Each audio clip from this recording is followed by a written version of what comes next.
My name is Katie, and I used to babysit regularly when I was 18. I got a call from a woman named Sarah who'd found my number on a notice board at the local library.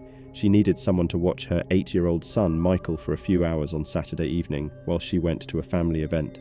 She offered £50 for 5 hours, which was more than I usually got. I arrived at their house around 6. It was a nice semi-detached in a quiet suburb, nothing unusual about it.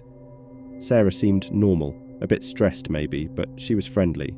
Michael was shy but polite. Sarah showed me around quickly. Kitchen, living room, Michael's bedroom upstairs. She said Michael should be in bed by 8, and that he knew the routine. Her phone would be on if I needed anything, but she'd be at a wedding reception about 40 minutes away. Before she left, she mentioned something that stuck with me. She said, "Michael sometimes talks about his imaginary friend Peter. Just ignore it if he brings it up. His dad and I are getting divorced, and the counsellor said it's normal for kids to create imaginary friends when they're stressed." I said that was fine, no problem. She left around 6:30, and I settled in with Michael to watch some TV. Around 7, while we were watching a cartoon, Michael suddenly said, "Peter wants to know if you're staying all night." I said no, just until his mum got back. Michael nodded and went back to watching TV. A bit odd, but kids say strange things. At 8, I took Michael upstairs to bed. He brushed his teeth and got into his pyjamas without any fuss. As I was tucking him in, he said, "Peter sleeps in the cupboard. Don't open it because it makes him angry." I glanced at the built-in cupboard in his room and said I wouldn't. Kids and their imaginations. I turned on his nightlight and went back downstairs. Around 9, I was on the sofa scrolling through my phone when I heard footsteps upstairs. Slow, deliberate footsteps, like someone walking across Michael's room. I went upstairs to check. Michael was fast asleep, hadn't moved. The footsteps had stopped. Old houses make noise, I told myself. I went back downstairs. 10 minutes later, I heard it again. Footsteps, definitely coming from Michael's room. Then I heard what sounded like a cupboard door opening. I went back upstairs, more worried now. Michael's door was still closed, but when I opened it and looked inside, the cupboard door was open. I was certain it had been closed before. Michael was still asleep. I closed the cupboard door and went back downstairs, feeling uneasy. Around 9:30, I heard the footsteps again, but this time they were in the hallway upstairs. I stood at the bottom of the stairs, listening. The footsteps moved from the hallway into the bathroom, then stopped. I called up, "Michael, are you awake?" No answer. I went upstairs slowly. The bathroom door was closed. I knocked and opened it. Empty. Michael's door was still closed. I checked on him, still fast asleep. I was starting to feel genuinely frightened. I went back downstairs and texted Sarah, asking what time she'd be back. She replied, saying around midnight, still another 2.5 hours. I sat in the living room trying to stay calm. Then I heard something that made my blood freeze. A voice upstairs, a man's voice, talking quietly. I couldn't make out the words, but it was definitely an adult male voice. I grabbed a knife from the kitchen and called up the stairs. "I've called the police, they're on their way." Complete lie, but I was terrified. The voice stopped. I heard quick footsteps, then the sound of a door closing. I ran upstairs and checked Michael. He was awake now, looking scared. I asked him if someone else was in the house.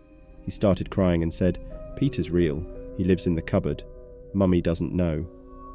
I opened the cupboard, hands shaking. It was deep, one of those built-in wardrobes. At the back, behind Michael's clothes, there was a gap in the wall. Someone had removed part of the plasterboard, creating a space big enough for an adult to hide in.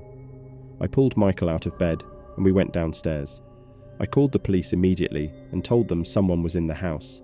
We waited outside on the front lawn until they arrived. The police searched the house thoroughly. In the space behind Michael's cupboard, they found evidence someone had been hiding there: a blanket, food wrappers, a torch and a notebook. The notebook was full of observations about Sarah's routine, what time she left for work, when Michael went to school, when the house was empty.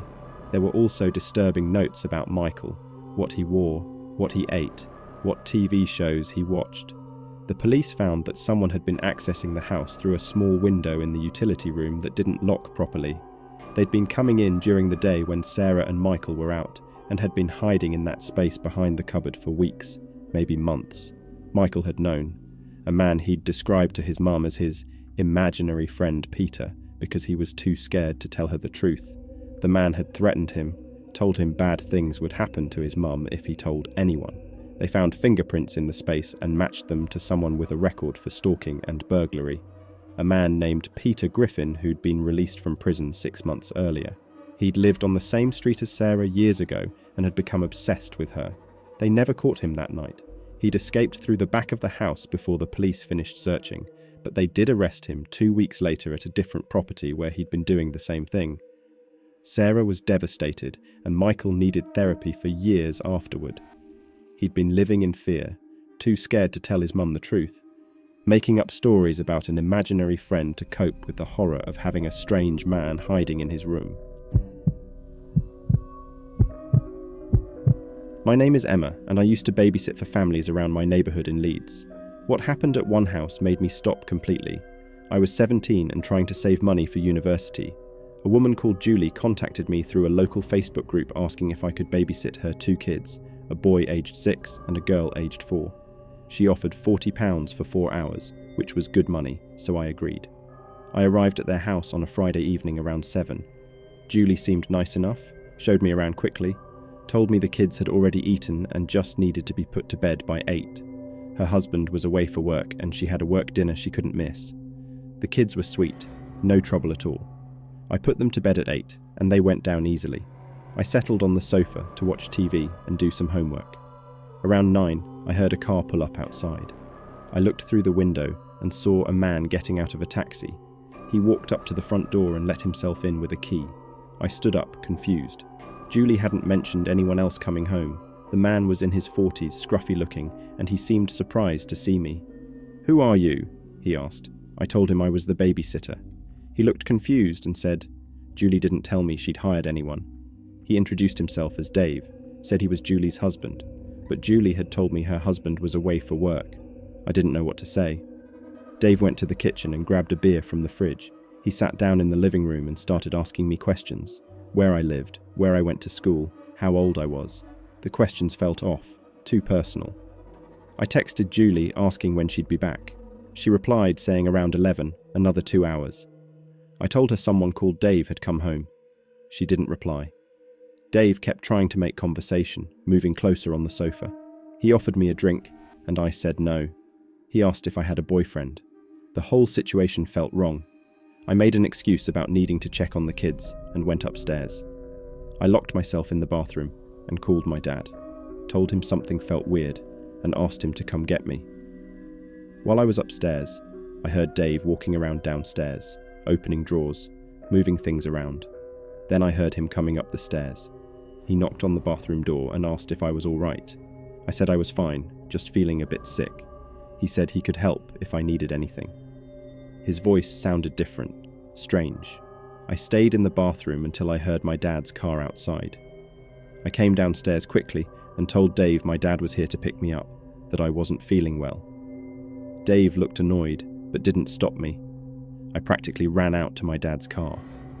As we drove away, I told him everything. He said we should call Julie and tell her what happened. When I called Julie, she sounded shocked. She said Dave wasn't her husband. Her husband's name was Mark, and he was definitely away in Scotland. She had no idea who Dave was, or how he had a key to her house. She came home immediately and called the police. When they arrived and searched the house, they found Dave had left through the back door. But they found something disturbing in the spare bedroom. He'd been living there. There was a sleeping bag, some clothes, food wrappers, and a bag with toiletries. The police worked out that Dave had been secretly staying in Julie's house for at least a week, maybe longer. He'd been getting in and out through a back window that didn't lock properly. He'd been hiding in the spare room during the day when Julie was at work and the kids were at school, then leaving at night. Julie had noticed small things going missing. Food from the fridge, money from her purse, one of her husband's jackets. She'd thought she was just being forgetful or that the kids had moved things. The police never caught Dave. He'd used a fake name and disappeared after that night. They found his fingerprints in the house matched someone wanted for burglary in another part of Yorkshire, but they never tracked him down. Julie was traumatized.